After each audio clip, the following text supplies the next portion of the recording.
Le chocolat, pour le déguster, le mieux c'est d'avoir des palets de chocolat très fins que l'on fait fondre sous la langue. Ça va permettre de développer tous les arômes du chocolat. Si la dégustation idéale du chocolat se fait sous le palais et en prenant son temps, le chocolat se consomme aujourd'hui sous toutes ses formes. Au pays du Mont-Blanc, territoire de tradition, il a un nom et une histoire depuis le 19e siècle, les chocolats Pissards. C'est une chocolaterie dont tous les enfants de la génération de l'entre-deux-guerres ont collectionné les images déjà.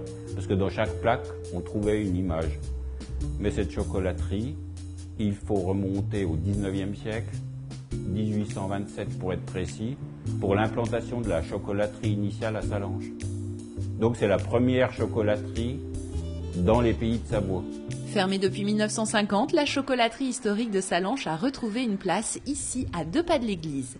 Une chocolaterie qui produit pour elle-même et pour les autres. On fonctionne pour des magasins de produits régionaux sur plusieurs secteurs de la Savoie ou de Savoie, et un petit peu de la vallée de la Maurienne, pour des magasins de produits régionaux où nous leur fabriquons des tablettes aux fruits, de la biscuiterie aussi, avec de la myrtille, de la framboise, vraiment des produits locaux, avec des spécialités comme les tomes de Savoie au chocolat. Nous avons les bêtises du Dahu, les friandises du ramoneur, etc. Le Mont-Blanc se vend bien, les Grandes Alpes se vendent bien, donc je pense que la notoriété du pays fait qu'on a intérêt, même encore à l'heure actuelle, à utiliser ce genre de marque. Une chocolaterie qui a fait de son laboratoire un espace visible de tous. On a voulu présenter, comme on est sous le nom de la Compagnie des Grandes Alpes pour nos produits extérieurs, que nous ne sommes pas des industriels, mais réellement des artisans. Et ça permet de montrer aux gens vraiment notre façon de faire, notre savoir-faire, la manière dont on travaille.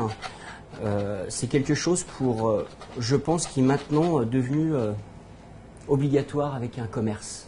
Présenter vraiment nos produits, notre savoir-faire.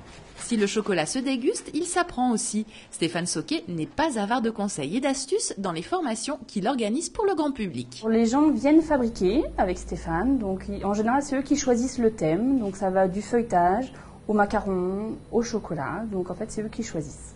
Quand on a créé les cours, on pensait que ça allait être des personnes d'un certain âge pour venir découvrir la chocolaterie comme la pâtisserie.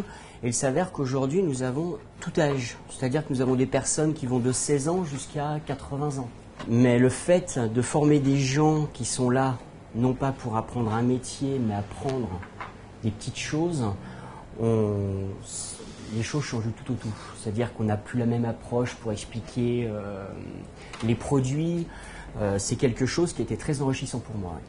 Des cours, une boutique, de la production pour d'autres détaillants. La Compagnie des Grandes Alpes ne manque ni de travail ni de projet. Karine et Stéphane Sauquet ne sont donc pas contre un petit coup de main de temps en temps, même si les jeunes stagiaires sont plus gourmands qu'opérationnels. Des fois je fais du chocolat, des fois j'aide maman des fois j'aide papa et maman à transporter les colis. La fabrication du chocolat à Sallanches a donc encore de très beaux jours devant elle, pour le plus grand plaisir des petits et bien évidemment des plus grands.